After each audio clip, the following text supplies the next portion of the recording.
Hello दोस्तों, नमस्कार। कैसे हैं आप लोग? आशा करते हैं कि आप सब अच्छे होंगे।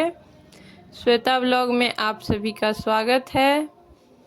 और मैं आज शेयर कर रही हूँ दूसरे नवरात्रि का पूजा, माता ब्रह्मचारिणी का पूजा। और माता ब्रह्मचारिणी का पूजा मैं कर रही हूँ, दूसरे दिन होता है। आप सभी को मनोकामना को पूर्ण करे माता ब्रह्मचारिणी से ऐसी निवेदन है मेरी। आप सभी को नवरात्रि का व्रत मंगलमय हो, सफल हो, पूर्ण हो, संपूर्ण फल प्राप्त हो आपको, ऐसी विनती है मेरी माता से। तो यहाँ पे देखिए सुबह का समय है और मेरा पूजा हो रहा है। मैं स्नान का भाव करके रोली चंदन लगा दी हूँ, फूल अर्पण कर दी हूँ। अब मेरा पाठ करना बाकी है और मैं यहाँ पे पाठ कर रही हूँ। और मैं ना डेली एक ही साड़ी से करती हूँ। मैंने कई सारा वीडियो में बताया हुआ है कि हमें पाठ जब करना होता है ना तो पुराना साड़ी से नहीं करना चाहिए। इसीलिए मैं डेली एक ही साड़ी पहनती हूँ। ये सिर्फ पाठ करने टाइम में हम पहनते हैं, मतलब सुबह के पूजा करने टाइम में। शाम के पूजा से ज़्यादा इम्पोर्टेंट मतलब सुबह का होता है। वैसे दोनों टाइम होता है लेकिन सुबह में ज़्यादा मान्यता है। और उसमें जब आप पाठ करते हैं ना तो उसमें ज़्यादा मान्यता है। अगर आप कलश नहीं बैठाए हैं, वैसे कर रहे हैं तब चलेगा, लेकिन अगर आप पाठ कर रहे हैं तो आपको निखंड वस्त्र से ही करना चाहिए। तो देखिए यहाँ पे हो चुका है मेरा पाठ। अब कर लेंगे हम हवन। यहाँ पे रख दिए हैं एक सम्रानी कप, मेरे पास उपले नहीं थे, और इसमें एक कपूर का टिक्की रख देंगे और उसी से हवन कर लेंगे। उपले रहते हैं तो ज़्यादा अच्छा होता है, लेकिन नहीं रहने पर आप ऐसे भी कर सकते हैं। और थोड़ा सा घी डाल देंगे ताकि थोड़ा लंबा जले वो।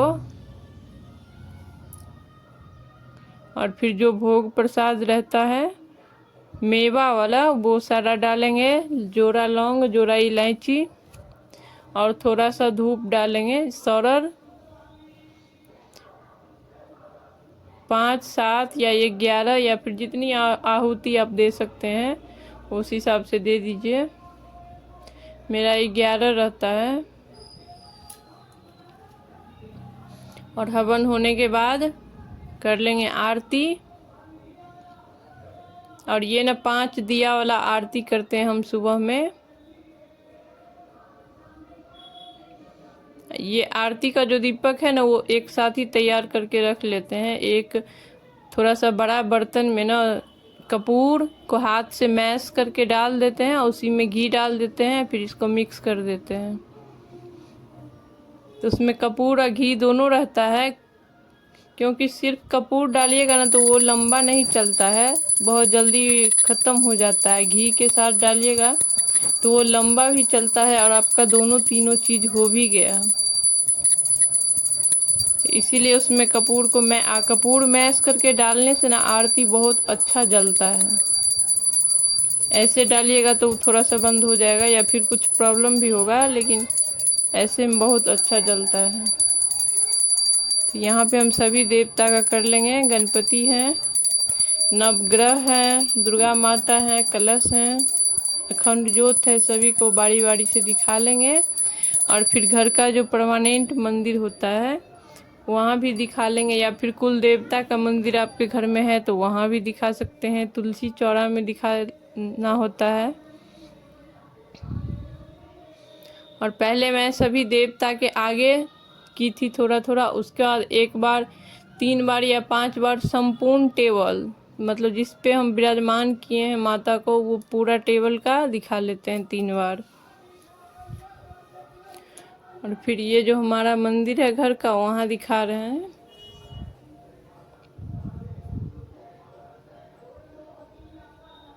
और वहीं खड़े खड़े ना हम थोड़ा सा परिक्रमा भी कर लेंगे, जहाँ आरती कर रहे हैं वहाँ, क्योंकि इसमें परिक्रमा करने का तो जगह है नहीं, तो हम वहीं पे कर लेते हैं दोनों चौकी के पास।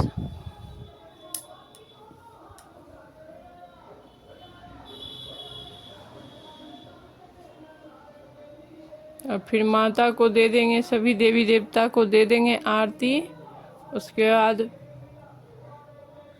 बाहर में सूर्य भगवान, तुलसी पेड़, केला पेड़ सब जगह दिखा रहे हैं।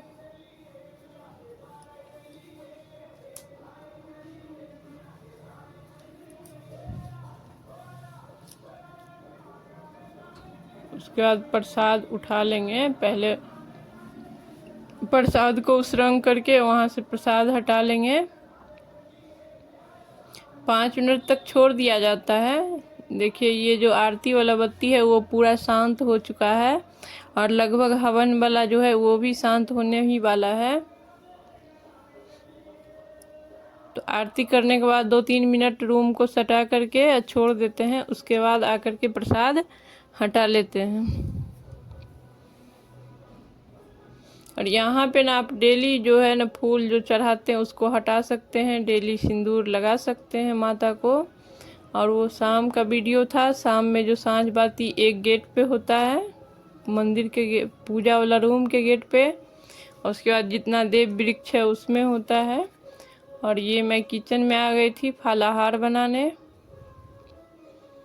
और मैं आज बना रही हूँ मूंगफली और मखाने का दोनों को मिक्स करके खीर। अब मूंगफली को भून करके हटा लिया, ठंडा हो रहा था तब तक उसमें मखाना भून लिए हैं, क्योंकि इसका जो ऊपर का छिलका होता है वो ठंडा होगा बिल्कुल तभी हट पाएगा। और दोनों को देखिए पीस लिए हैं। मूंगफली का जो है एकदम फाइन पीसना होता है, एकदम महीन सा पाउडर। और मखाना का थोड़ा सा दरदरा रहेगा तो ज़्यादा अच्छा होता है। अब बनाने में इसमें बहुत ही है, बहुत जल्दी हो जाता है। दूध को अच्छे से उबालिए और उसमें मिक्स करके डाल दीजिए, मिक्स कर दीजिए और फिर लौ कम करके रख दीजिए 2-3 मिनट 5 मिनट, उसी में वो हो जाएगा।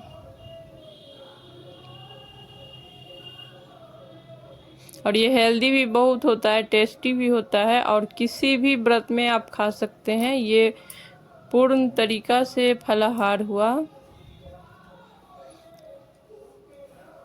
और फलाहार ऐसा ही करना चाहिए, मतलब फलाहार का मतलब है कि इससे भी ज़्यादा अच्छा होगा कच्चा फल खाइए, जिसको गैस पे ना चढ़ाना पड़े, वो सबसे श्रेष्ठ फलाहार होता है। जिसको गैस पे चढ़ाए वो भी चलेगा, ये भी चलेगा, लेकिन बहुत सारे लोगों को हम देखते हैं कि साबूदाना का पकौड़ा खाते हैं फलाहार में, तो मुझे नहीं लगता है कि वो सही है।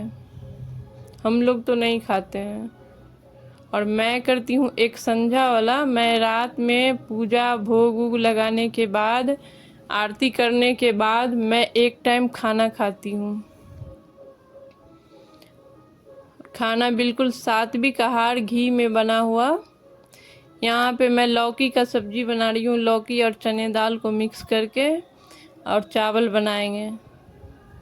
देखिए ये दोनों को मिक्स करके डाल देंगे कुकर में, क्योंकि नवरात्रि के दौरान काम भी बहुत सारा हो जाता है और टाइम भी लंबा हो जाता है,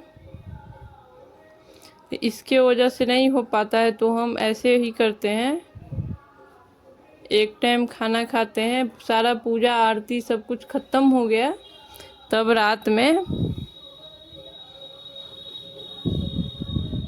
ऐसे में ठीक रहता है, क्योंकि गृहस्थ जीवन में तो आप लोग जानते ही हैं कि कितना सारा परेशानी होता है, काम हो जाता है। अब पूजा पाठ में और ज़्यादा काम हो जाता है। और ये अखंड ज्योत मेरा, मैं आज तक इसमें कुछ भी नहीं की हूँ, सिर्फ तेल डालती आ रही हूँ और ये जल रहा है। मिट्टी वाला में आपको कुछ नहीं करना पड़ेगा और ये एक भी दिन बंद नहीं होगा। जब आप बत्ती को ठीक करेंगे तब भी नहीं ये बंद होगा, तब भी ये जलता ही रहता है, क्योंकि आपको उसमें सेफ्टी दिया का कोई ज़रूरत ही नहीं पड़ता है। उंगली से आप बाती को पकड़िए, थोड़ा सा ऊपर कर दीजिए, हो गया। अगर नीचे जाएगा तो। और ये देखिए मैं रात का पूजा कर रही हूँ, रात का भोग प्रसाद जो मैंने बनाई थी फलाहार, जो मेरे हस्बैंड करते हैं फलाहार वाला, तो वो मैं यहाँ पे भोग लगा देती हूँ। और जो मैं खाना बनाती हूँ वो जिस समय मैं खाना खाती हूँ उसी समय मैं प्लेट, वैसे पत्ता पे खाना चाहिए लेकिन पत्ता नहीं मिल रहा है तो प्लेट में ही खा रहे हैं, तो उसी समय उसको हम वहीं पे कर देते हैं, प्रणाम कर लेते हैं, वहीं पे उस रंग देते हैं। और यहाँ पे डेली जो फलाहार बनता है वो पहले भोग लगता है, उसके बाद उनको दिया जाता है। और फिर यहीं पे कर लेंगे आरती रात का। और ये भी मेरा नया कपड़ा है। हम दो मतलब एक रात में जो कंफर्टेबल वाला कपड़ा होता है वो खरीदते हैं नया, वैसे मैं 2 इस बार खरीदी हूँ। और एक साड़ी या 2 साड़ी भी, लाल और पीला, बिल्कुल नया। क्योंकि मैं दुर्गा पूजा में पुराना कपड़ा पहनकर पूजा नहीं करती हूँ ज़्यादातर क्या, कभी भी।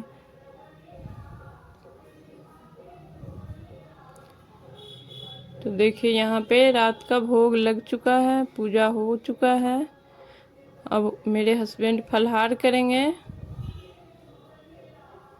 और मेरा जो चावल और कद्दू का सब्जी बनाया था वो मैं खाना खाऊंगी।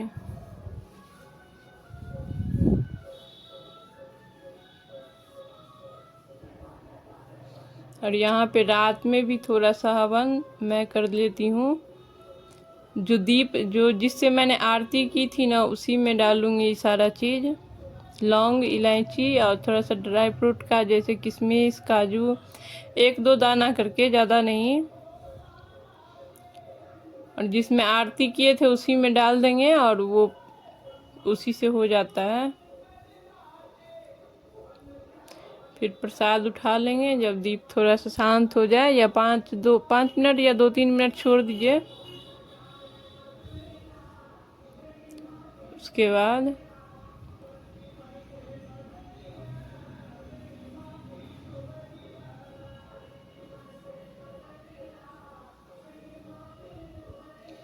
देखिए यहाँ पे हो चुका है मेरा पूजा।